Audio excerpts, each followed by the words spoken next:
Got the oil pre-measured for the generator. Propane line regulator. Screwdriver and spark plug tool. And oil funnel.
Manual, got the remote control, telescoping handle,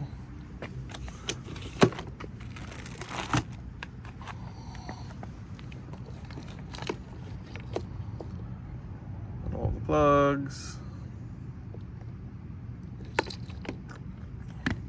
get your 50 amp, 30 amp RV, 20 amp GFI, USB plugs, 120, 240 volt, selector, parallel ports, neutral and the 2 hots, and then circuit breakers. I don't like that it doesn't have an actual toggle circuit breaker. It's only got the reset breaker. Low idle, main switch. Battery's not connected yet, so nothing's gonna work. Genmax GM7500iAED. Get your propane connector. It'll come off. Then your fuel source, gasoline and propane. Exhaust, another warning card, quick start guide. This is your exhaust and spark arrestor, and then the hot air also comes out of all this grate vent. And there's your pull cord in case you need to start it if your battery's dead. Also has a little spec card, your spark plug gap, your valve and exhaust valve clearances, which is convenient because that's not always easy to find. And it says it's shipped without oil, so make sure you fill it with oil. Here's the top, gas cap. It's chained and has a fuel level indicator, which aren't very accurate, but better than nothing. And I believe it has a fuel level indicator also here on the screen. Gives you approximate fuel.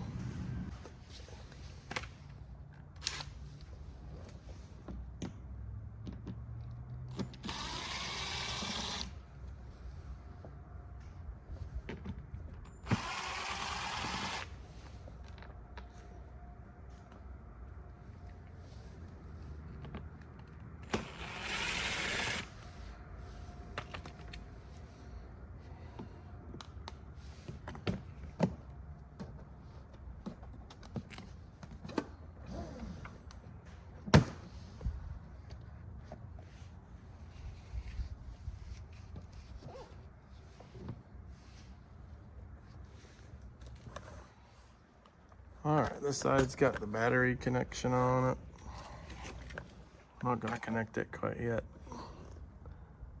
This to be the propane regulator, maybe solenoid, not sure. Here's the oil drain, and the oil fills right next to it. So we're gonna go ahead and put oil in it, and then we'll connect the battery, just in case.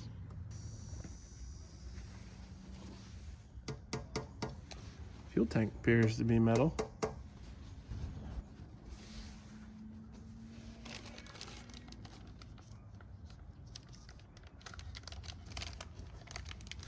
This looks to be the carbon monoxide sensor. We'll take care of that later if it becomes a problem.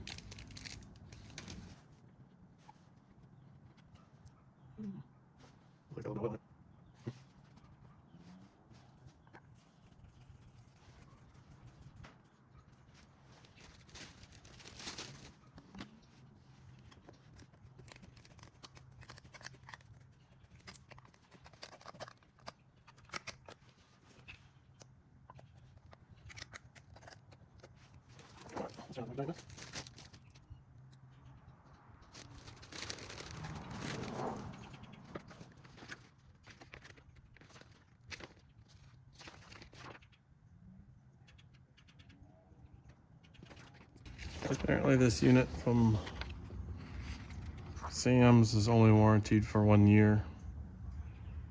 So it kind of is weak compared to Duramax or Westinghouse.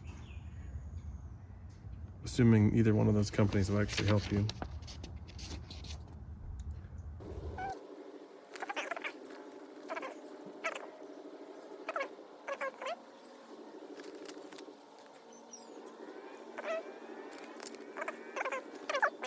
Which would be closer.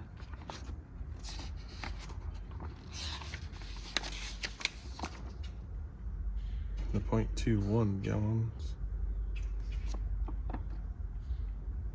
Someone's got a typo.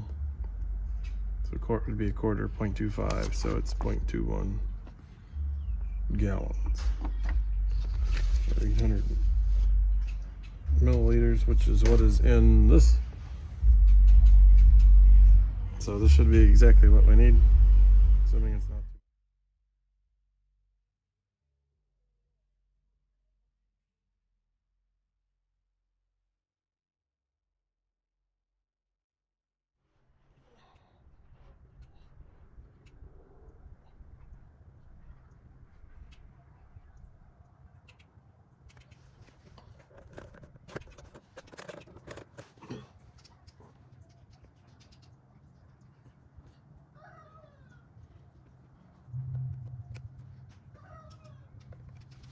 That's all it.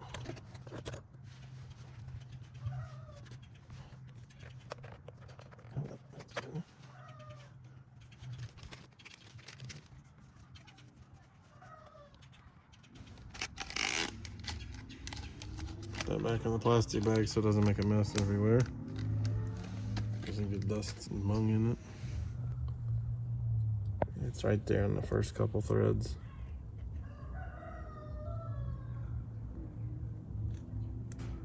So it's right there.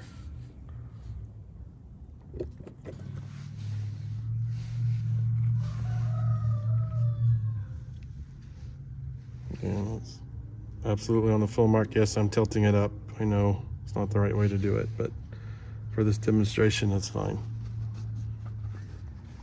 In other words, it's full. All right. I don't think we need to do anything else other than connect the battery while we're in here. And I believe other videos have shown the actual battery. That's loose. The actual battery's on the other side. Which we might look at that in another video if I don't cover it. But we'll disconnect it and tuck it. Try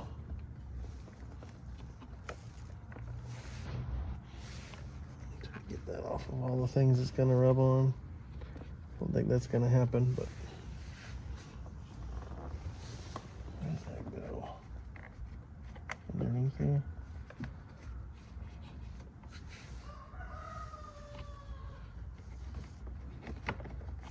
down there underneath. Just enough so the screw won't get it. And it won't rub on anything. Have to keep an eye on that during oil change periods. Make sure it's not rubbing any wires.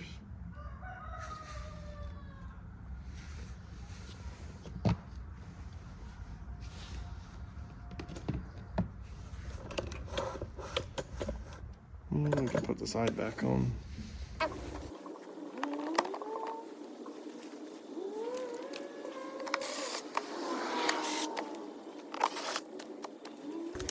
Give it a few cranks to get the oil moving. I don't know if that actually helps or not, but whatever, won't hurt anything.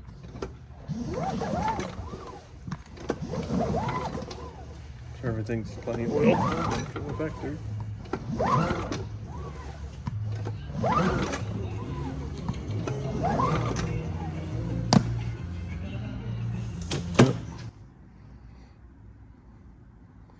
Still need to add gasoline.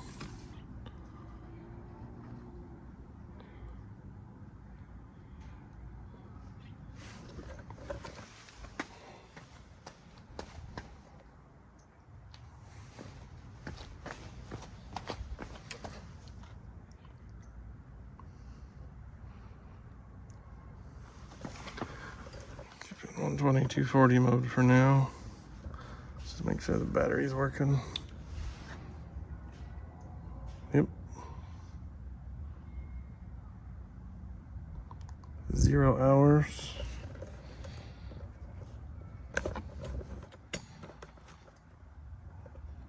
Zero amps. Assuming that's what A was, I don't know. Yeah, amps, watts, hours. I guess it goes through all of them. Frequency, volts.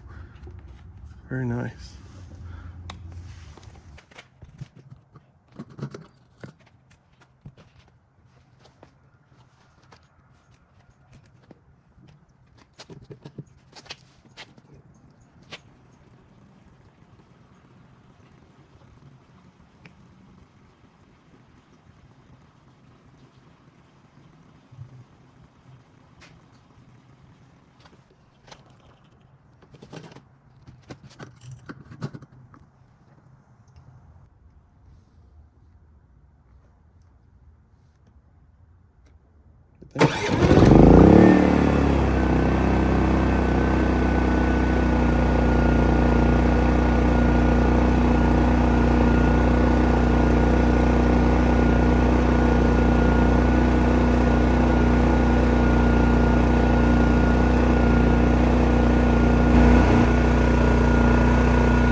It doesn't have any manual switchable breakers.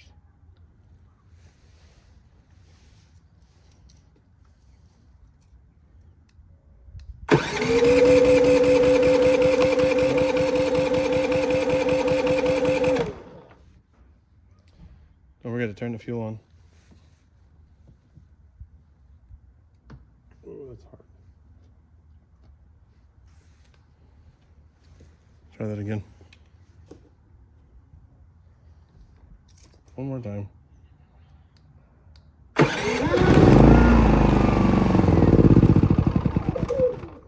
Ruh-roh.